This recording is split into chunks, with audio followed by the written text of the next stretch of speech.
कुदरत ने बिल आखिर शहबाज शरीफ को इमरान खान के कदमों के अंदर लेटने पर मजबूर ही कर दिया है। बिल आखिर इमरान खान की मिन्नतें, इमरान खान के तरले अब ना सिर्फ शहबाज शरीफ करता नजर आ रहा है, बल्कि शहबाज शरीफ की जो दूसरी पार्टी की अहम मरकजी क़यादत है वो भी इमरान खान के साथ राब्ते तेज करने की कोशिश कर रहे हैं। वो भी इमरान खान के मरकजी रहनुमाओं को अपने पास दावतें देने की कोशिश कर रहे हैं। वो भी इमरान खान को मनाने की कोशिश कर रहे हैं। और ये सब कुछ सिर्फ इस वजह से है कि IMF ने एक ऐसी शर्त रख दी है इस इंपोर्टेड हुकूमत के आगे, इस टोले के आगे, कि जिसके बाद इमरान खान के दर पर जाकर झुकना इनकी मजबूरी बन चुका है। इमरान खान की मिन्नतें करना, उनके तरले करना, उनको मनाना इनकी सबसे बड़ी इस वक्त मजबूरी बना हुआ है। और अगर इमरान खान राजी नहीं होता है, इमरान खान नहीं मानता है, इमरान खान के साथ खड़ा नहीं होता है, इमरान खान इनके साथ सुलह नहीं करता है, इमरान खान इनका साथ देने से इनकार कर देता है, तो फिर यकीन जानिए कि ना सिर्फ इस इंपोर्टेड टोले की सियासत का हमेशा हमेशा के लिए खात्मा हो जाएगा, बल्कि उसके साथ साथ फिर पाकिस्तानी कौम इनको कभी भी सियासत के अंदर कामयाब नहीं होने देगी। क्योंकि फिर पाकिस्तान का जो हशर होगा, महंगाई की जो सिचुएशन बनेगी, वो मैं आपको अब थोड़ी देर बाद बताऊंगा। और ये भी बताऊंगा कि इमरान खान के आगे आखिर ये लेट क्यों रहे हैं और इमरान खान को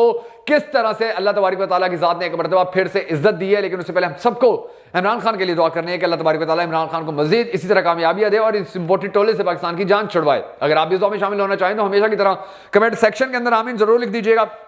अब मैं आपको सिचुएशन बताता हूं कि आप इस इंपोर्टेड टोले के साथ सिचुएशन क्या बनी हुई है।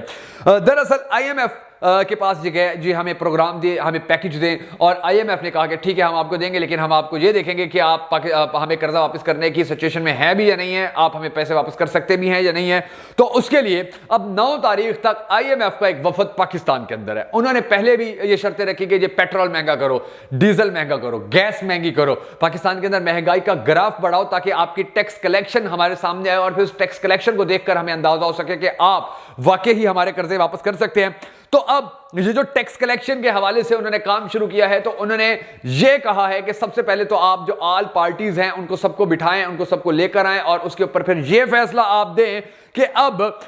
जो कानून साजी बनाएं कि जो भी हो, चाहे कोई सरकारी अफसर हो, चाहे कोई एस्टेब्लिशमेंट का बंदा हो, चाहे कोई रिटायर्ड अफसर हो, इन सब के असासे हमें बताएं, इन सब की कितनी दौलत है वो हमें बताएं, इन सब के पास कितना पैसा है वो हमें बताएं, इन्होंने वो पैसा कैसे कमाया है वो हमें बताएं, इन सब की इंफॉर्मेशन बैंकों के अंदर रखवाएं, ताकि हम बैंकों से डाटा उठवा सके और फिर हमें पता चले कि आप करप्शन रोकने में कितने कामयाब हो रहे हैं, या आप पाकिस्तान के कर्जे वापस करने के लिए जो टैक्स कलेक्शन है उसको उसका हदफ पूरा करने में आप किस तरह से कामयाब हो सकते हैं। और इसके लिए बड़ा जरूरी है कि जो ऑल पार्टीज है, पाकिस्तान की जितनी भी सियासी पार्टियां हैं, वो इसके अंदर बैठे और फिर फैसला करें और कानून साजी करें। और ऑल पार्टीज के अंदर लाजमी तौर पर इमरान खान की शमूलियत सबसे ज्यादा जरूरी है। और यही वजह है कि अब शहबाज शरीफ इमरान खान की मिन्नतें तरले करता फिर रहे कि यार खुदारा आप हमारे साथ आओ, बल्कि इमरान खान को तो दावत भी दे दी गई है और यह भी कहा गया कि आप ऑल पार्टीज कॉन्फ्रेंस के अंदर आएं, और IMF ने हमें कहीं का नहीं छोड़ा है, तो अब आप हमारे साथ खड़े हों, पाकिस्तान को बचाने में हमारा साथ दें। अब ये जो सारी करप्शन पाकिस्तान के अंदर होती रही है, जिसकी वजह से पाकिस्तान आज इस मकाम पर पहुंचा हुआ है, IMF ये कहता है कि ये सारी करप्शन तो वो लोग कर रहे हैं कि जिनके बारे में आप लोग कभी बात ही नहीं करते हैं, जिनके बारे में आप लोगों ने कभी कोई एक्शन ही नहीं लिया। पाकिस्तान की एस्टेब्लिशमेंट हो, पाकिस्तान के बड़े बड़े सरकारी अफसरान हो, पाकिस्तान के बड़े बड़े लोग हो, पाकिस्तान के बड़े बड़े सियासतदान हो, पाकिस्तान के बड़े बड़े फैक्ट्री मालकान हो, पाकिस्तान के बड़े बड़े इन्वेस्टर हो, पाकिस्तान के बड़े बड़े सब्सिडाइज होने वाले इदारे हों, सरकारी और गैर सरकारी इदारे, उन सब को भरपूर तरीके से सपोर्ट किया जाता है। कभी किसी करप्ट बंदे को पकड़ा नहीं गया। आपने कभी सुने कि किसी सियासतदान को पाकिस्तान के अंदर जेल की सजा हुई हो, कैद की सजा हुई हो, 10 साल 15 साल उसको जेल में रखा गया हो, या उसका सारा पैसा जब्त कर लिया गया हो? कभी आपने सुना है? ये अब डिप्टी कमिश्नर की, असिस्टेंट कमिश्नर की जो दौलतों के अंबार सामने आ रहे हैं, जो तो अब सामने आ रहे हैं। आज से पहले किसी सियासतदान को आपने जेल में नहीं देखा कि जिसने करप्शन की है या इसने 2 नंबरी किया। हालांकि हमारे सारे सियासतदानों ने दिल खोल के करप्शन की हुई है इमरान खान के अलावा,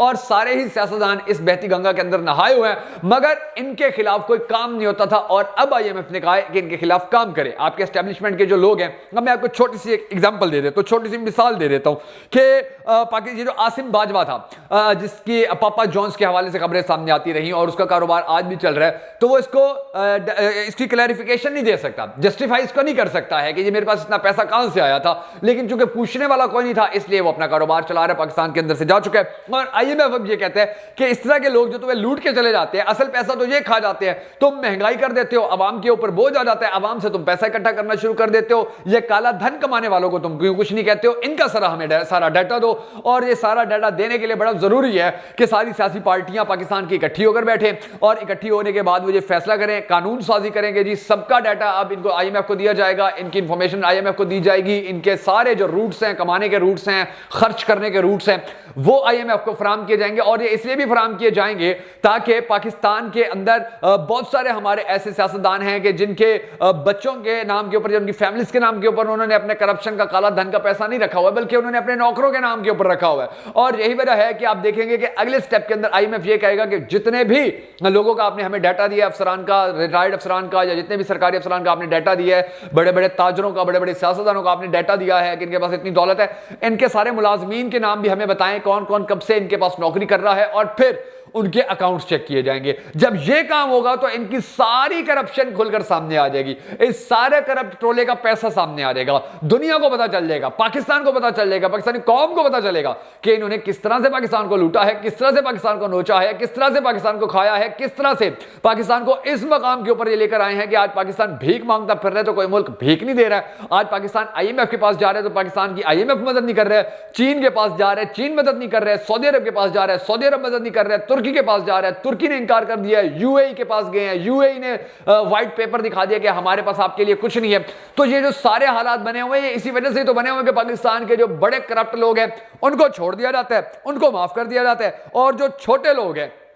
उनके ऊपर केस कर दिए जाते हैं, उनको करप्ट साबित कर दिया जाता है। अब ये जो हालात बने हुए हैं, ये जो सिचुएशन बने हुए हैं, इस सिचुएशन के अंदर बड़ा जरूरी है कि अब इमरान खान को ये इंपोर्टेड हुकूमत अपने साथ बिठाए, उनको अपने साथ खड़ा करे और उनके साथ जो कानून साजी करनी है उसके अंदर उनको राजी करे। और इमरान खान राजी हो नहीं रहे। अब इमरान खान राजी नहीं हो रहा है तो ये इंपोर्टेड टोला और एस्टेब्लिशमेंट के अंदर मौजूद काले मकरू चेहरे इमरान खान को राजी करने के लिए कैसे हथकंडे इस्तेमाल कर रहे हैं। कभी इमरान रियाज खान को गिरफ्तार कर लिया जाता है, कभी शेख रशीद को गिरफ्तार कर लिया जाता है, कभी फवाद चौधरी को गिरफ्तार कर लिया जाता है, इनको तशद्दुद का निशाना बनाया जाता है, इनको टॉर्चर किया जाता है। अब आप सोचें फवाद चौधरी के साथ इन्होंने क्या किया है। 48 घंटे उसको एक फटीचर सी पुलिस वैन के अंदर घुमाते रहे, उसको रात को सोने नहीं देते थे। उसको रात को सोने के लिए अगर उसको 1 2.5 घंटा 2 घंटे में दिए जाते थे तो उसको सिर्फ फर्श के ऊपर, ठंडे फर्श के ऊपर लिटा दिया जाता था, ना कंबल दिया जाता था, ना चादर दी जाती थी, ना उसके साथ कोई इंसानी सलूक किया जा रहा था। और यही चीज फवाद चौधरी ने बाहर आकर वाज़ेह तौर पर यह किया, क्योंकि फवाद चौधरी जब बाहर आया है तो उसको पता था